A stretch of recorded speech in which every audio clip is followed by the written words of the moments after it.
Bonjour et bienvenue dans cette vidéo. Aujourd'hui, je vais vous parler stratégie crypto et les ingrédients indispensables pour ajouter à votre stratégie pour augmenter considérablement vos chances de réussite. Peut-être vous le connaissez, je pense que vous connaissez, mais peut-être pas. Et dans ce cas-là, je vais peut-être vous rappeler de le faire et ça va probablement changer littéralement la donne pour vous.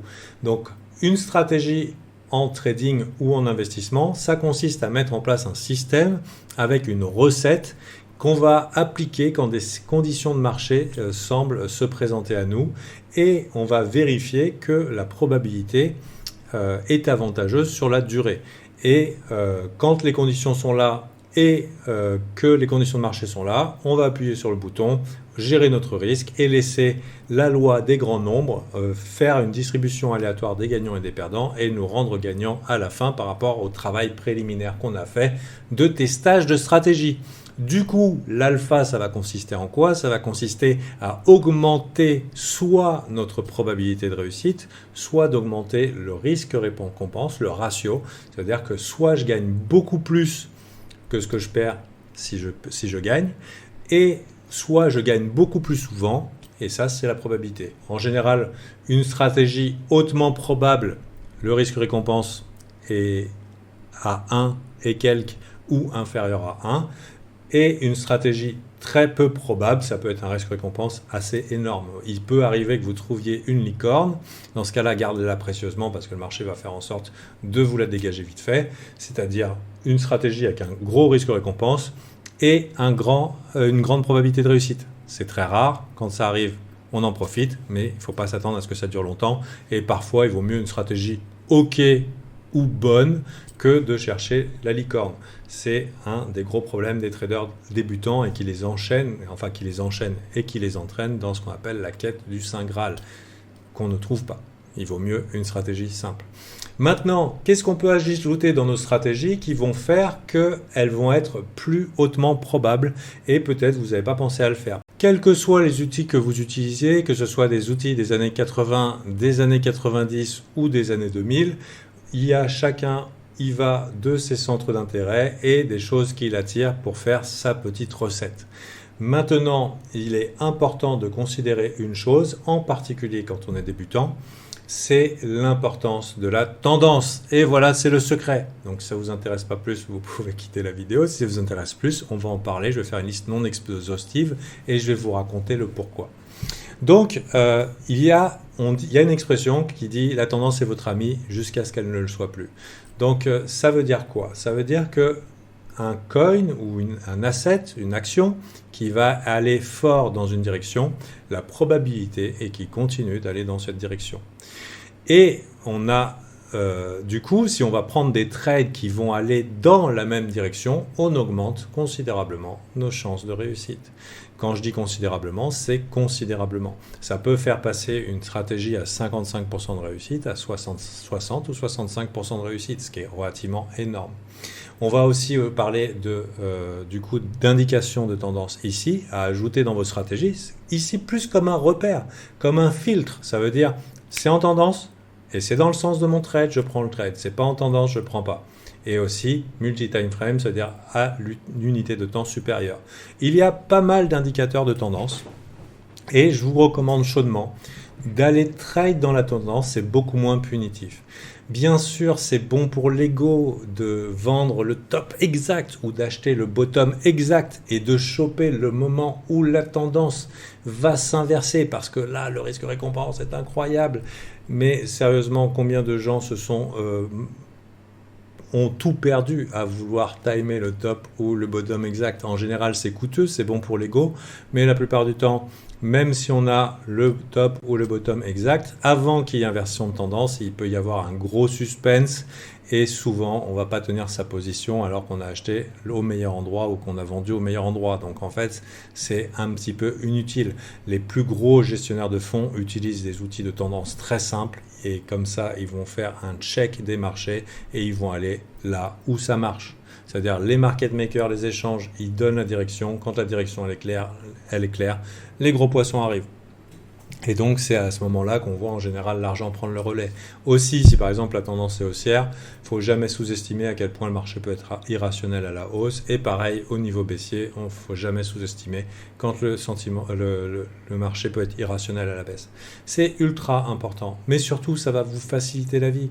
Ça sera la différence entre serrer les dents et les fesses pour que votre setup et vos stratégies arrivent à destination, ou avoir l'impression que ça file tout seul, comme dans du beurre. Donc, et du coup, ça veut dire que quelles que soient vos stratégies, location, momentum, structure, market metrics, order flow, market profiles, quels que soient les outils que vous utilisez, plus ou moins précis, avoir ce petit filtre de l'indication de tendance est un très bon outil qui va vous changer la vie. Alors, en général, vous allez vouloir le trade, le mettre dans l'unité de temps que vous utilisez, c'est-à-dire vous allez devoir le check dans l'unité de temps que vous utilisez.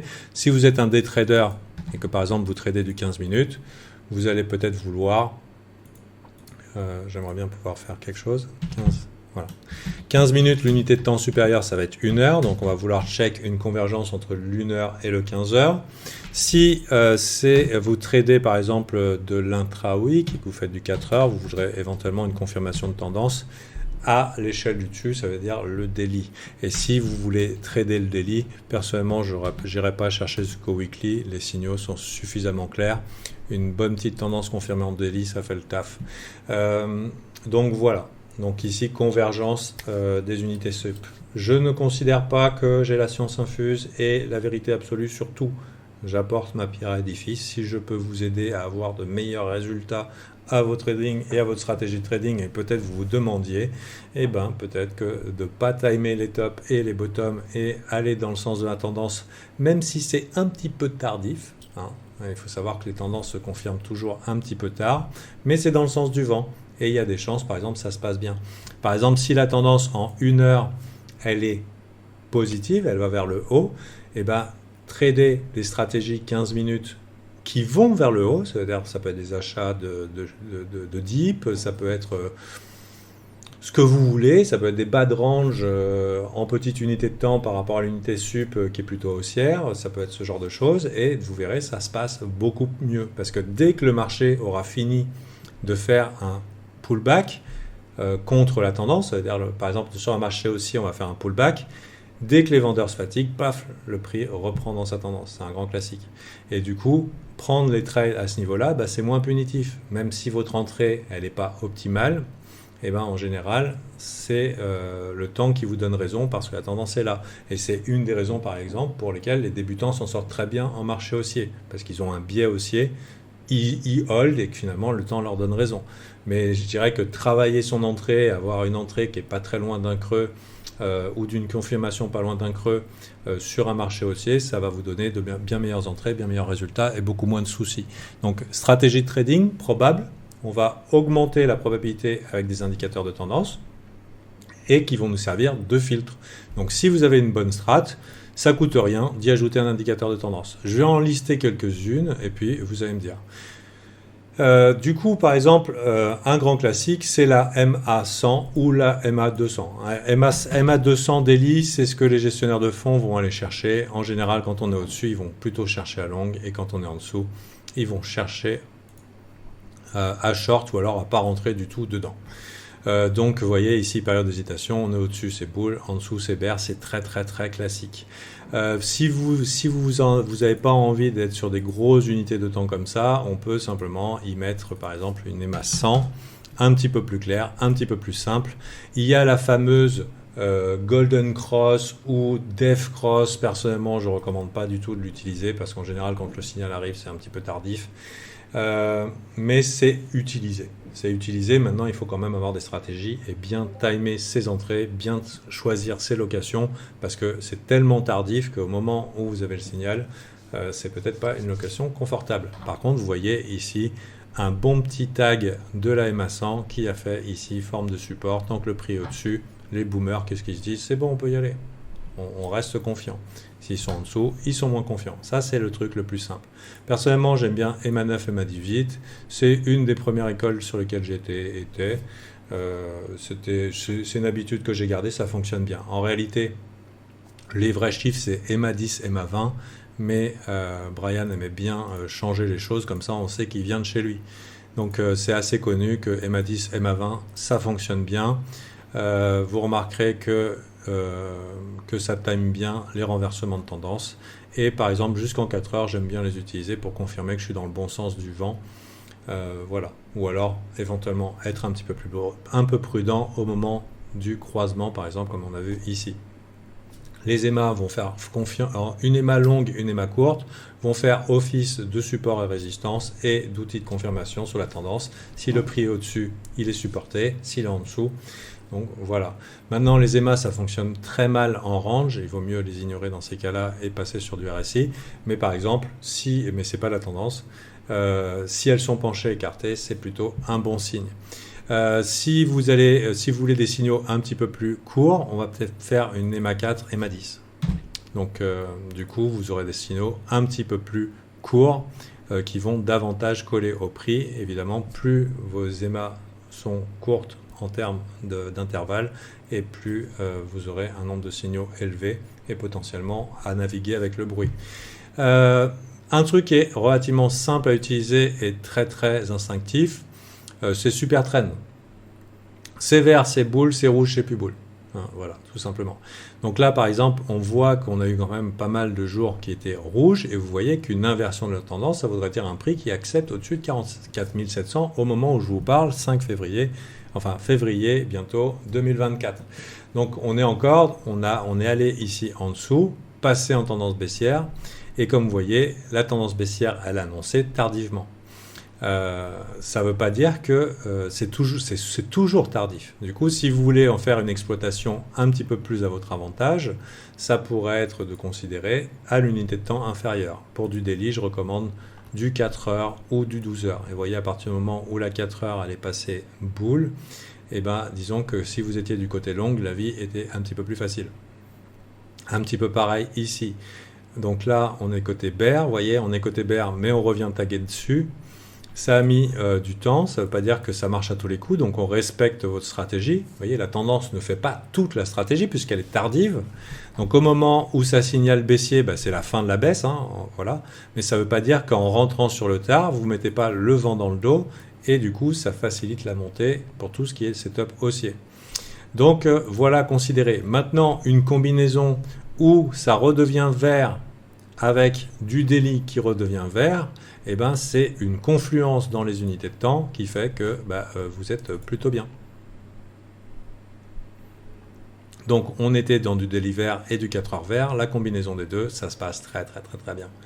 Donc important à mettre pour votre filtre. Vous pouvez même utiliser les crypto pair screeners et par exemple faire des EMA cross, des croisements d'EMA ou alors inférieur à EMA 100, supérieur à EMA 200 pour aller chercher vos coins performants et je vous conseillerais de faire ces recherches contre les paires BTC. Donc là, si vous mettez BTC, vous avez que BTC, mais vous verrez aussi que vous aurez tous les coins /BTC qui vous permettent de filtrer dans l'unité de temps supérieure ce qui vous intéresse et du coup ne trader votre stratégie que dans les coins qui vont dans la tendance qui va bien. Au niveau du super trend, il y a un autre indicateur qui est sympa. Alors c'est pour voir la combinaison, je l'avais mis dans mes favoris. Super trend, c'est MTF Heatmap V2 de DAVEAT. Si vous regardez un petit peu, je l'ai mis ici, ça permet d'anticiper les switches sur plusieurs unités de temps. Donc on peut du coup être un petit peu en avance. Malheureusement, il ne veut pas me montrer. Donc on a daily 4 heures H2, H1 et si vous avez un truc où vous pouvez régler, donc je vais virer ça, on va voir si je peux du coup, voilà, je peux agrandir. Donc on peut éventuellement se mettre dans des unités de temps inférieures et commencer à voir les switches où on va voir la 1 heure H2 reconquérir et ensuite à partir de là se dire ok c'est bon. Ou en tout cas vous voyez au moment où ça passe vert de partout, ça peut être un bon signal pour être plutôt positif. Clac clac clac ici. Clac clac clac ici. Donc bien sûr ici je vous dis l'indication de tendance c'est une indication qui est tardive. Ça peut fonctionner seul Mais souvent, les gens qui FOMO sur le tard sont punis. Et du coup, avec une combinaison de votre stratégie gagnante, c'est mieux. Et on va utiliser ici la tendance comme un filtre. Autre stratégie, autre indicateur que vous pouvez utiliser, c'est Ishimoku. Pour faire vraiment simple et ultra basique et faire sauter de haine les dogmatiques d'Ishimoku, personnellement, j'ai des vidéos qui expliquent très simplement pour pouvoir retenir. Moi, j'avais beaucoup de problèmes avec les noms japonais. C'était vraiment imbuvable et tout. Et un jour, je suis tombé sur un bon et qui m'a donné la passion du truc. Et j'ai pu essayer d'expliquer avec des mots simples comment retenir les différents indicateurs. Mais pour faire simple, si vous n'avez pas envie de passer des heures sur apprendre Ishimoku, vous pouvez tout à fait faire votre filtre en disant au-dessus du nuage c'est boule, en dessous du nuage c'est bear. Aussi simple que ça. On peut se raconter tout ce qu'on veut sur à quel point ça doit être absolument compliqué le trading.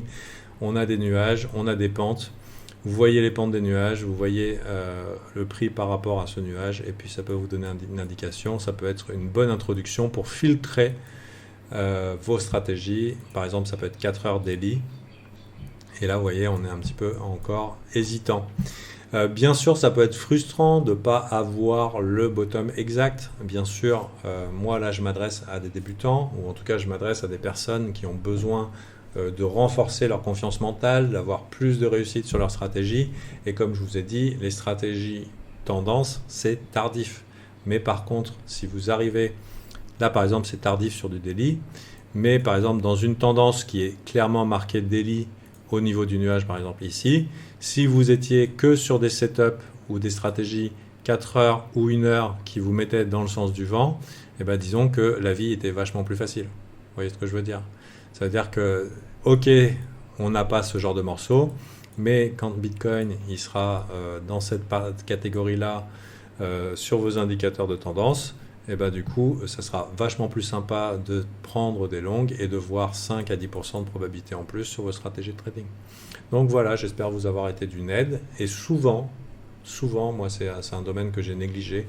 Avec Brian, c'était location, momentum, structure. C'est vraiment plus un truc que j'utilise et même que je ne recommande pas parce que c'est trop conventionnel. On a déjà parlé sur la chaîne, ou peut-être vous savez peut-être, mais en trading, il faut savoir anticiper. Et quand vous avez un excès de confirmation, en général, vous êtes sur le tard dans vos stratégies. Il ne faut pas vous étonner si elles ne fonctionnent pas.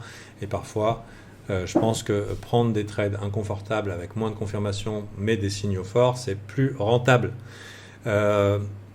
Ajoutez à ça une bonne lecture du sentiment. Ajoutez à ça des indicateurs de tendance et vous êtes sur des rails. Donc Super Trend, ça fonctionne très bien. Pour moi, les EMA, ça fait le taf. Bien sûr, il y a d'autres indicateurs de sentiment, le long short ratio, le funding qui peut être un indicateur de sentiment. L'excitation dans les open interest à interpréter correctement évidemment, ce genre de choses, tout ça c'est pour le sentiment. Mais vous savez que simplement du price action, ah oui, je vais pas parler au niveau de tendance, une structure de marché ça suffit à lire une tendance. Théorie de dos, plus haut sommet, plus haut creux. Donc si vous n'êtes pas du genre à vous encombrer avec des zigzags sur vos écrans, et que c'est encore plus recommandé d'avoir une bonne lecture du price action.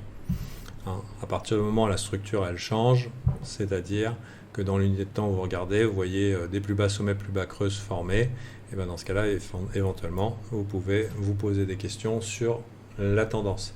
Et effectivement, vous serez aussi mieux placé pour agir vite. Donc le price action, théorie de dos, plus haut sommet, plus haut creux, plus bas sommet, plus bas creux, c'est la base de chez base. Et ceux qui sont restés jusqu'au bout de la vidéo et qui attendaient que je le dise et qui voulaient dire mais tu as oublié que la tendance... Bon, il y a beaucoup de choses que j'ai oubliées, c'est une toute petite vidéo et c'est en vue d'aider les gens. Voilà, improviser de ma tête, comme ça sort. J'ai pas de script pour vous, mais j'espère que j'ai pu vous servir aujourd'hui. Je vous souhaite une bonne journée, je vous souhaite d'améliorer considérablement vos stratégies, de trouver un petit système qui fonctionne bien pour vous et filtrer pour être dans le sens du vent, pour pas lutter contre le marché. Parce que vous savez quoi ? C'est tout con, mais quand le marché il monte très fort, vous devinez quoi ? Les gens ils veulent faire quoi ? Ils veulent short. Et quand le marché il va vraiment vers le bas, qu'est-ce que veulent faire les gens ? Ils veulent buy the dip. C'est la nature humaine. Quand le PQ est en solde, on en veut plein, mais ça marche pas comme ça sur les marchés. Donc plutôt que de lutter, trend is your friend until the end. Allez, bye!